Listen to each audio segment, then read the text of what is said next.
students here. Got a great moment coming up, a moment you have been waiting for. I certainly hope you have been. I've had a chance to speak with Madame Arbour this morning. She's totally engaging. Shireen talked about being energized and empowered, and I think that Madame Arbour has helped in so many ways to empower women, and she will energize you this morning, so you will leave here and you will want to go out and make change happen. I always do that, you know. I always get so inspired that I just, it's keeping that. That's the key, right? And so I always tell my kids, you got to hang on to it. You want to help me unpack the groceries? I know you want to right now. Hang on to that thought. Because the cleaning the bathroom is next. Yeah, I know a lot of you sound like you have kids like mine. Louise Arbour is the former UN High Commissioner for Human Rights, a former Justice of the Supreme Court of Canada, and the former Chief Prosecutor of the International Criminal Tribunals for the former Yugoslavia and also for Rwanda. Madame Arbour began her career in 1974, culminating in the positions of Associate Professor and Associate Dean at the Osgoode Hall Law School. In 1987, she was appointed to the Supreme Court of Ontario, the High Court of Justice, and in 1990, she was appointed to the Court of Appeal for Ontario. In 1995, Madame Arbour was appointed Commissioner to conduct an inquiry into the prisons for women, for the Prison for Women in Kingston, Ontario. And Madame Arbour was appointed by the Secretary Council of the United Nations as Chief Prosecutor for the International Criminal Tribunals for the former Yugoslavia and for Rwanda in 1996 and appointed to the Supreme Court of Canada in 1999. Ms. Arbour graduated from Collège Regina Assumpta, Montreal, completed a civil law degree with distinction from the Faculty of Law at the Université de Montréal. She has received honorary doctorates from 30 universities, numerous medals and awards. She is a member of many distinguished professional societies and organizations and serves on the boards of the International Crisis Group and of the Human Rights Watch. And just this past weekend, she was the recipient of the Order of Canada. I think she moved up to Companion, if I'm correct, right? So, ladies and gentlemen, please join me in welcoming a woman I know will have some great stories to tell and will inspire you, Madame Louise Arbour.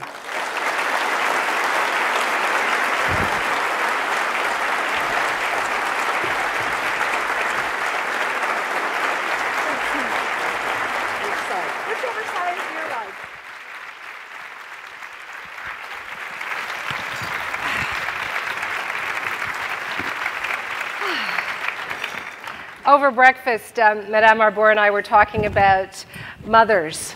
And, you know, I said to her, I have a 17-year-old at home, and I said, when I find myself, as soon as I say, young lady, I almost stop in mid-sentence because I hear my mother in my head, but I don't have the sense to stop right there.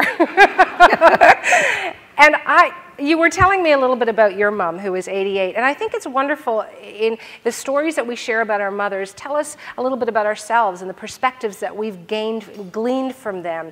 Your mom was a single mom from when you were 10 years old. How did she help to shape you?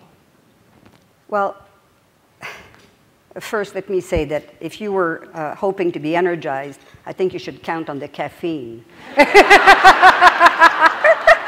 It's very early in the morning to be energized. I've mentioned on several occasions in the past that I lived until I was until I was actually 20 years old, virtually exclusively in the company of women. I lived with my mother and my brother, but I think more significantly, in fact, I was educated in what originally was a convent school, which then became a classical college. I was in boarding school for a large part of my education. I stayed in the same convent/college until, well, for 10 years, essentially. I did all my classical education there. So I lived all that time in the company of women, educated by nuns who were, certainly at that time, I think in Quebec, an extremely sort of powerful role model, I think, for women's autonomy, for women's ability to entirely control their own lives. So actually, even though I haven't turned out too badly considering this restricted environment, and even though I suppose it worked extremely well for me, these were very happy times. I felt very secure intellectually, socially, and yet I have spent, I think, the rest of my life running away from these homogeneous environments. And in retrospect, I know there's very interesting debates about single-sex education. And as I said, I have very little insight. My personal insight or personal reflection was that it was very successful for me.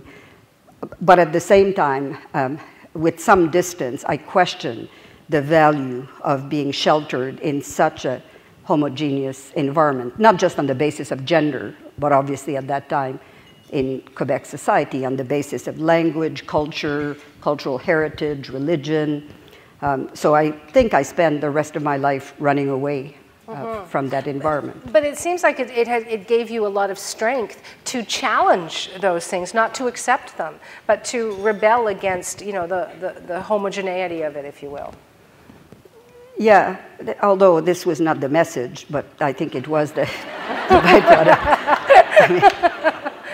Interestingly enough, also, the women of my generation who received that kind of education, it became very obvious when I entered law school, were actually extremely well equipped to develop professionally and to compete, I think, very successfully with professional men, and yet the explicit message throughout that education was that it was passed on to us to be to play a supporting role, never to be at the forefront. The idea was that we were to be well educated so as to honor the man that we would then support, and to take on the responsibility of educating our children. I have very little recollection of any explicit message being given to us that this was an education that would serve us on our own rights, for our own purposes. This was in the 1970s then, right? You graduated from the Université de Montréal. You then went on subsequently to be called to the bar, to teach at Osgoode Hall Law School. So not only were you in the legal community in the sense of, you know, being called to the bar, but you were also in the halls of academe. How different were the two, or how disparate in that role of women? Well, first, for those who were just 7 years old when Louise was founded, and I see a lot of them around this room, just to try to give you a snapshot idea of what the legal profession looked like in those days. When I was in law school, which was from 1967 to 1970, and shortly after that, and frankly for some time after that, if you attended a legal gathering, say a meeting of the Canadian Bar Association, the room would look just about the way it does today, except the gender proportion was reversed. I mean, that's the reality, that's the profound change, I think, that we have to recognize has occurred. So I entered the profession at a time where there were very few women in law school. There were fewer, virtually none, on law school faculties. Now, and you know, how can one be oblivious to that? In fact, there are people here, there's one in particular, Susan Tanner, who was my student in my first year of teaching, and I met somebody else earlier who was also there. But for them, I'm not sure that I would have felt that there was a real place for me in this kind of community, that is, in entering the teaching profession in law. Having said that, again, in my particular case, it's very difficult to extrapolate from a single personal experience. I was extremely welcome at Osgoode Hall Law School when I started teaching. I was, you know, it's very difficult to reduce oneself to one characteristic, such as gender. There were very few women. Mary Jane Mossman, I think, joined the faculty the same or the subsequent year after I got there. I was also the first French Canadian. Now, and this was in, you know, the early 70s, where the national question in Canada was a very acute one. So it's very difficult to speculate as to You know, what is the most dominant characteristic? I think the same is true for women of color, for immigrant women, for